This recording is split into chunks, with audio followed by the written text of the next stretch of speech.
Welcome to Jav Channel. Selamat menyaksikan. Banyak para ulama, guru-guru kita itu selalu bercerita, doa-doa kamu nggak dikabulkan sama Allah itu gara-garanya adalah banyaknya dosa yang kamu kerjakan. Nah, sebenarnya semua porosnya itu dari situ. Dosa itu Pak? Dosa itu porosnya, sama yang sulit sekali bersyukur. Nah, yang kita bahas adalah dosa sebenarnya. Nah, seorang manusia Muslim atau Muslimah atau Islam, ya, seorang manusia Islam itu hidup itu hanya melakukan dua hal. Satu, yang pertama itu adalah dosa, yang kedua itu hanya ibadah. Nah, kalau ibadahnya seseorang Islam itu hanya dipergunakan untuk dunia, loh, ibadah kok untuk dunia? Iya, banyak sekali orang Islam itu menggadaikan ibadahnya untuk dunianya. Contohnya umpamanya dia sholat hanya untuk ngejar kaya. Dia ibadah sunnah, umpamanya kok ibadah sunnah, umroh maksud saya, umroh atau haji, dia hanya sampai di depan Ka'bah meminta dunianya. Iya. Walaupun itu boleh. Ya, sebenarnya persoalannya itu mohon aja Allah memberikan rezeki yang halal dan thayyib, itu sudah cukup sebenarnya. Halal dan thayyib itu sudah cukup. Itu Allah sudah tahu. Allah sudah tahu. Iya. Kemudian datang ke sana umroh atau haji ingin hutang-hutangnya lunas. Nah lah, hutang lunas kok dia bisa umroh sama haji dari mana ya? Nah, banyak hal yang dicari manusia Islam khususnya itu yaitu keterbatasannya adalah pada saat dia itu tobat. Orang Islam itu melakukan hidup itu hanya dua, dia dosa atau ibadah, hanya itu. Nah, yang kita bahas adalah dosanya. Nah, dosa inilah yang selalu mengikuti di dalam kehidupan sehari-hari orang Islam. Kalau dia tidak pernah memohon ampun. Loh, dosa itu kan diampuni, dosa itu dihilangkan kalau orang itu sholat. Iya, nanti di akhirat pada saat dihisab. Jadi kalau di dunia ini mumpung ada kesempatan, Allah itu selalu menceritakan wasari'u ila maghfiratin min rabbikum. Bersegeralah kamu ke dalam ampunan Allah, itu di dunia. Jadi kalimat itu di dunia masih hidup. Jadi pergunakan kesempatan itu untuk mohon ampun atas dosa-dosa kita kepada Allah Ta'ala. Di luar nanti perhitungan pada saat dihisab. Jadi kita punya kesempatan untuk mohon ampun kepada Allah Ta'ala. Nah, dengan mohon ampun inilah mudah-mudahan dosa demi dosa yang kita kerjakan, kemudian kita berjanji untuk tidak melakukan lagi, itu dihapus oleh Allah Ta'ala. Nah, disinilah yang banyak orang-orang Islam itu tidak memahami. Banyak yang tidak memahami. Dia tahu dirinya dosa, tapi dia mohon ampun cuma kalau sholat itu cuma 3 kali. Benar, itu sunnah di dalam berdoa. Istighfar 3 kali itu yang diajarkan Rasulullah. Tetapi kita harus tahu Rasulullah dengan kita beda. Itu aja kuncinya. Rasulullah sudah dijamin oleh Allah Ta'ala surga, kita belum tentu. Belum tentu saja, belum tentu. Nah, bagaimana kita itu menjadi takwa? Nah, disinilah harus kita fahami bahwasanya tobat sangat jarang dilakukan oleh orang Islam, sangat jarang. Kecuali orang yang sudah pensiun, nah itu mulai dia makanya mohon ampunan, kan gitu ya. Pensiun di umurnya sudah 58, pensiun dia, nanti umur 63 mati mamanya, kan tinggal berapa tahun? 58, 5 tahun. Padahal dia dosa dikerjain bertahun-tahun, bahkan belasan atau puluhan tahun. Apakah bisa 5 tahun itu nguber yang sekian puluh tahun? Itu yang harus difikirkan. Sebenarnya ya, Allah itu Maha Pengampun, iya, tetapi jangan disepelekan dengan mohon pengampun itu bahwa dengan kita mohon ampun tobat sekali selesai, bukan itu. Sama seperti makan itu menguatkan tubuh. Iya, coba kita hidup umpamanya hidup sekian puluh tahun, coba makan sekali, bisa nggak untuk hidup sekian tahun? Nggak bisa. Harus makan lagi, harus makan lagi. Makan aja kalau kamu tuh umpamanya dari pagi, siang, sore atau malam. Pagi, siang, sore, dan malam. Jadi di sore itu ada dua. Jadi sore itu ada dua, sore sama malam ya. Nah, itu aja makan seperti itu. Nggak bisa makan pada hari itu dipergunakan untuk sekian bulan, sekian tahun. Ya nggak bisa. Itu semana ya. Iya. Nah, sama. Bertobat kepada Allah Ta'ala itu sama. Semakin kita dipanjangkan umur oleh Allah Ta'ala, di situ banyak sekali dosa-dosa yang sering kita lakukan. Oh, iya, iya. Dosa kepada orang tua, banyak. Dulu sering bantah, ngeyel, dan sebagainya. Dosa kepada pasangan kita. Ya. Kita tekan pasangan kita suruh pasangan kita itu untuk ngikutin keinginan kita suruh anak-anak kita harus mau ngikutin ini. Bukan persoalan disuruh untuk beribadah pada Allah Ta'ala, tok tidak, tapi yang lain-lain. Sehingga dosa semakin lama semakin banyak. Dan belum lagi berantem itu 1-2 jam berantem terus, nyambung, besoknya masih jengkel lagi. Lah ini kan nyambung terus-menerus. Jadi cobalah belajar la taktab walakal jannah, jangan marah bagimu surga. Pergunakan itu di dalam kehidupan sehari-hari. Jangan marah beneran. Belajar tidak marah. Ustaz nanya, Ustaz. Kan manusia itu kan diciptakan untuk beribadah. Karena setiap saat ada ujian, maka banyak orang mengatakan hidup ini ujian. Betul. Ya. Nah, yang namanya ujian itu pasti orang ada yang lulus dan ada yang gagal. Yang gagal ini kan paling tidak Allah mengharapkan dia kembali ke jalan Allah. Betul. Nah, kembali ke jalan Allah dengan bertobat, tidak mengulangi lagi dan menyesali perbuatan itu. Nah, untuk bertobat itu kan perlu perjuangan, Ustaz. Nah, di dalam ujian dan musibah seseorang itu, peran setan itu di mana tuh, Ustaz? Apakah dompleng di situ, Ustaz, supaya tergelincir iman seseorang? Jadi kalau dia bertobat, umpamanya peran setan itu malas. Orang itu malas. Umpamanya dia mencoba mengamalkan dia sholat sunat tahajud, kemudian dia amalkan, kemudian dia ingat bahwa di sholat sunat tahajud ini yang dianjurkan oleh Allah Ta'ala memohon ampun. Itu yang dianjurkan oleh Allah sebenarnya. Jadi pada saat tahajud itu tidak dianjurkan oleh Allah Ta'ala minta dunia. Jadi yang dianjurkan dan tertulis di dalam Quran adalah mohon ampun. Nah, dia sudah nih niat mohon ampun seminggu, 2 minggu, 1 bulan. Nah, mulai dia tergoda, mulai dia goyah hatinya. Nah, peran setan di situ. Tetapi kita tidak boleh menyalahkan setan. Tidak boleh. Oh, nggak ada bukti kan itu. Lawan yang malas itu kan ya kita sendiri sebenarnya. Karena kenapa? Ya kita lah manusia. Jadi nggak usah menyalahkan setan. Kalau menyalahkan setan, merasanya kita nggak pernah ada dosa. Dikambing hitamkan. Itu dikambing hitamkan. Nggak usah. Akui bahwa itu kesalahan kita sejak dulu. Salah satunya adalah malas. Dengan mentiadakan setan, setan akan kecewa, Ustaz. Setan akan kecewa, beneran. Jadi kita harus belajar seperti itu. Iya. Tapi apa yang lulus itu tidak ada setan juga tidak mengganggu lagi, Pak? Enggak, tetap mengganggu. Kan? Lulus itu kan di mata Allah. Kita tidak tahu lulus apa tidak sebenarnya. Tetapi selesaikan itu beneran. Selesaikan itu ya istiqomah maksudnya. Jadi mohon ampun itu terus menerus. Berkesinambungan. Terus ya istiqomah. Nah, di titik itu kalau memang istiqomah, setan udah males. Di titik itu setan males. Setan males dia jadinya. Nggak mau ganggu di titik setan itu. Yang buat males itu males ya. Akhirnya, nggak bisa kayaknya. Nah, setan apa yang nanti akan mengganggu dia? Setan kalau dia itu sudah mulai mampu, dia tahajud, mampu dia mohon ampun. Setan apa? Setan ujub sama setan riya. Banyak setan berarti, Pak? Banyak. Manusianya padahal cuma 1. Lah ya itu, makanya banyak manusia kalah itu ya kan.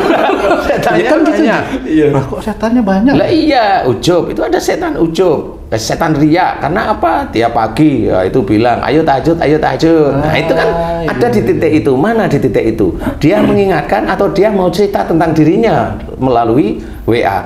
Kan dia tahu teman-temannya itu pada pada tidur ngapain dia WA gitu. Dia mikir, ntar juga kan dia baca. Duluan-duluanan. Itu kan ada, bener kan? Iya, berarti bener. ada, dia ingin lihat bahwa dia itu sudah bangun malam. Ya begitu itu setan ujub, setan riak, setan bangga.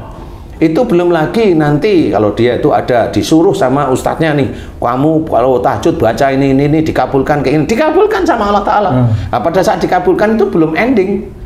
Pasti kalau dia dikabulkan, pasti mulutnya akan cerita ke orang-orang. Kebanggaan, ujub, riak. Selesai dia. Kemudian kalau dia menginginkan sesuatu, tahajud itulah keinginannya untuk menjadikan nafsu dunianya itu tercapai. Nah, itu namanya ibadahnya digadaikan hanya untuk nafsu dunianya. Nah, disinilah setan itu tetap akan berperan terus, Ci. Apa saja, mau malasnya, mau nanti kalau dia sudah istiqomah itu ujub, riya, bangga, sombongnya, seperti itu. Kemudian mengajak istrinya, umpama mengajak istrinya, tahu dia sudah mulai rajin, dimarahilah istrinya, malas kamu ini. Itu setannya siapa itu? Nanti dulu, ini belum selesai. Pada waktu marah ini ada marah untuk mendidik sama marah nafsu, ini tetap beda. Kalau dia marah untuk mendidik, saya ceritain. Kalau dia marah untuk mendidik, saya jawab. Kalau dia takwa, dia nggak akan marah, dia akan bangunin, bukan marah. Dia akan bangunin istrinya, bukan marah. Tapi kalau marah, kalau dia ingin dilihat oleh istrinya itu hebat, marah dia. Dia akan marah terus, marah aja di situ. Nah, di situ juga tidak boleh. Itu setan emosi. Kenapa? Memberikan masukan, memberikan nasihat yang dianjurkan oleh Allah Ta'ala dengan kelemah lembutan, tapi dia dengan marah. Nah, ini tadi sama. Jadi semua orang yang memohon ampun kepada Allah Ta'ala tetap akan diganggu oleh setan sebenarnya. Nah, inilah yang harus kita ketahui, bahwa setan itu di mana-mana aslinya. Sebenarnya setan itu musuh yang nyata ya. Ketahuan dia ini menggelincirkan iman seseorang. Ya, jadi ya itulah namanya manusia. Walaupun kita seorang Islam, khususnya kita sebagai imam, itu tetap nanti aja seperti itu. Makanya kalau ada saudara kita itu masih mengikuti, ya udah senyum, nggak usah terlalu difikirkan. Yang penting kita itu bagaimana kita itu syiar atau kita dakwah. Tidak perlu melihat teman-teman yang lain, saudara yang lain itu mau jatuh kayak mau enggak. Kecuali dia bertanya, Ji. Kalau dia bertanya kepada kita, nah titik itulah Allah mengizinkan kita dakwah. Tapi kalau ada orang nggak bertanya, kemudian orang itu mengeluarkan dalil-dalil dan sebagainya, itu bisa ke blinger, nanti bisa kepleset. Ada unsur, wah nanti orang menilai saya pinter, nanti orang menilai saya begitu-begitu aja sebenarnya. Nah, ini harus kita jaga semuanya. Jadi tobat itu menjadi dasar dari kehidupan kita, menjadi dasar ya. Di luar sholat, bukan saya meniadakan sholat, tidak. Kita sholat kerjakan, pokoknya ibadah wajib kita kerjakan. Nah, tobat inilah yang yang harus kita lakukan, karena memang kita itu terlahir menjadi anak cucu Adam itu memang banyak dengan dosa. Ya, masih penuh dengan dosa. Makanya salah satunya adalah kenapa ada anak kecil yang penyakitan yang belum akil balik, itu dosa dari ayahnya atau dosa dari ibunya. Seperti itu. Kemudian ada anak yang sudah akil balik, dia kena kanker. Kenapa? Nah, karena sifat dari anak tersebut sama dengan sifat orang tuanya, yaitu emosional yang diam. Nah, pada saat itu orang tuanya marah dengan kakek atau neneknya si anak tersebut. Itulah sebenarnya dosa-dosa yang ada pada diri kita. Kenapa kita tidak mohon ampunkan? Allah sudah menceritakan, wabil asarihum yastaghfirun, dan di penghujung malam mereka senantiasa memohon ampun. Pergunakan sholat sunnah tahajud itu untuk mohon ampun, pergunakan. Mohon ampun yang lengkap boleh. Selesai tahajud, membaca doa-doa yang dianjurkan oleh Rasulullah, memuji Allah, kemudian langsung fokus pada doa mohon ampun. Ya Allah, ampuni dosa-dosaku yang aku lakukan sejak akhir balikku hingga saat ini, yang selalu melanggar firman-firman-Mu yang ada dalam Quran dan sunnah Rasul-Mu. Kita tidak akan mampu. Ampuni dosa-dosaku. Astaghfirullahaladzim, astaghfirullahaladzim. Sama itu kalau sudah kita itu merasa cukup, ya merasa itu yang agak lama, kemudian doakan dosa pasangan kita. Kalau kita imam, ya istri kita doain, ya Allah ampuni dosa-dosa istriku yang dilakukan sejak akhir baliknya hingga saat ini. yang selalu melanggar firman-firman-Mu dalam Quran dan sunnah Rasul-Mu, ampuni dosa-dosanya ya Allah, ampuni dosa-dosanya ya Allah, ampuni dosa-dosanya ya Allah. Seperti itu, dan inilah mulai nanti dilihat oleh Allah Ta'ala, sehingga dengan kondisi yang terus-menerus bertobat pada Allah Ta'ala, mudah-mudahan ujian demi ujian itu kita lalui dengan santai. Karena kita tahu fa inna ma'al usri yusran, inna ma'al usri yusra. Dan di balik kesulitan ada kemudahan, dan diulang lagi oleh Allah Ta'ala. Berarti pada saat kita ada kesulitan, Allah yang menyelesaikannya, bukan kita. Lah kan saya yang mikir masalah itu. Emang bener sih kamu, tapi otakmu itu milik siapa? Kan gitu. Tinggal, oh ya sudah, aku ya Bapak, itu yang menyelesaikan Allah, bukan kita. Nah inilah yang sangat jarang sekali orang Muslim itu, orang Islam itu paham.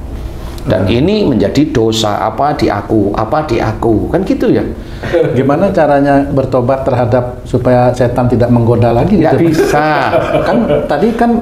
Tadi setannya kan tetap bisa nggoda, Pak. Ya bisa nggoda, itu tergantung pemahamanmu tuh. Pemahamanmu di mana, kelirumu di mana, umpama ya, saya tanya nih, kelirumu di mana nih? Yang mana nih, Pak? Loh, kok malah tanya? Kan kamu tanya. Doanya satu aja. Kan, ya dosanya apa nih? Kamu mau kelirunya di mana? Misalnya kan sering ngomong nggak enak sama istri. Oke, nggak enak sama istri. Iya. Nah, persoalannya itu, kalau kamu ngomong nggak enak sama istri, kenapa kamu ngomong nggak enak sama istri? Nah, itu cari dulu. Cari, kenapa saya kalau ngomong sama istri, kok nggak enak? Ya cari. Kebiasaan. Nah, kebiasaan atau tersinggung atau apa. Atau kamu merasa ditinggikan derajatmu. Pengennya. Sehingga kamu itu kalau istri jam begini itu nggak mau. Ya. Kamu nggak boleh, kamu harus mengikuti. Nah, di titik itulah kamu harus paham. Itulah tempatnya setan. Setan yang ingin ditinggikan. Setan yang tersinggung jika istrimu itu menjawab dengan kalimat ini. Itu kan setan semua. Jadi di titik kamu itu marah sama istri, itu banyak setan. Terus nanti biar setannya nggak masuk lagi, gimana itu caranya? Kalau kok nggak masuk lagi gimana? Nggak menggabungkan, nanti kita kan mohon ampun terhadap kesalahan. Terus kita mohonkan juga agar setan ini tidak menggoda lagi. Nggak perlu kita mohon ampun kita aja. Kamu mohon agar setan kan nggak bisa, itu sudah janji setan yang akan diizinkan menggoda oleh Allah Ta'ala akan menggoda. Paling tidak memohon perlindungan pada Allah. Nah, benar dengan baca ta'awud itu. Tapi bukan cuma bacaan ta'awud, kamu harus praktek. Jadi kalau kita disuruh sholat, itu bukan hanya, oh ya tahu saya disuruh sholat, bukan itu. Tapi harus kerjakan sholat. Kalau kamu tahu bahwa kamu tersinggung di titik ini, praktekin sekarang. Tahan gitu. Tahan. Itu kan gitu. Iya. Kamu sekolah, mau ujian, tahu ujian? Ya, belajar. Ya. Mau kamu kerjain apa enggak? Kerjain. Kalau enggak kamu kerjain, enggak lulus. Nah, kan tahu kamu. Ujian. Lah kan harus ujian, harus kerjakan sebenarnya. Nah, kebanyakan orang itu hanya cuma ngamalin itu biar setannya hilang. Ya nggak bisa. Itu harus dikerjakan. Amalan itu dikerjakan, bukan amalan itu dibaca tok. Kalau amalan dibaca itu amalan membaca. Menghafal jadinya itu bahasa itu. Iya, akhirnya hafal. Jadi amalan nggak? Ya amalan, tapi kalau dia nggak sesuai ya nanti akan salah lagi dan dosa lagi. Sama seperti itu. Nah, kalau dikerjakan itu menjadi amalan yang soleh. Kamu ngerti sholat, tahu sholat ya sholat. Kalau kamu dengerin, ya sholat, saya seorang muslim disuruh sholat, iya saya seorang muslim disuruh puasa, iya ya kan gitu aja amalannya. Iya, tapi tidak dilakukan. Tapi tidak dikerjakan ya kan sama aja. Kerjakan sholat, iya amalannya adalah kerjakan sholat. Tunaikan sholat. Sama kayak istri itu, saya nggak boleh marah, pokoknya kalau ngomong saya nggak boleh. Nggak juga gitu ya Pak Ustadz ya? Itu untuk mengingatkan boleh. Tapi amal solehnya kan tidak di titik itu. Pada saat ditahu harus mengerjakan, harus menerima, seperti itu. Sama semuanya. Nah, itu yang harus dikerjakan. Inilah untuk mengetahui bagaimana taubatan nasuha ini bisa diterima oleh Allah Ta'ala. Jangan cuma sekali. Tobatlah terus-menerus, mohon ampun, satu demi satu, rinci demi rinci. Karena Allah itu maha teliti, Allah itu maha detail. Kerjakan tobat terus-menerus. Terus-menerus tanpa henti. Dari mulai tiap sholat kita mohon ampun, dari mulai mau tidur pun kita tetap mohon ampun, dari mulai pagi kita dibangunkan, sampai kita itu mau rebah tidur, kita mohon ampun.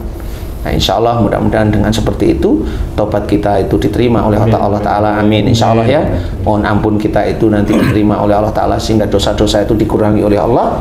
Nah, kalau dosa-dosa itu insya Allah dikurangi oleh Allah Ta'ala, baru yang di hadapan Allah Ta'ala itu amal soleh kita. Nah, amal soleh itulah mulai dilihat oleh Allah Ta'ala, ini mau dikabulkan enggak doa-doanya. Seperti itu sebenarnya. Jadi kalau mau berhitung ya seperti itu. Amal soleh kita kerjakan beneran. Amal soleh itu yang bagaimana?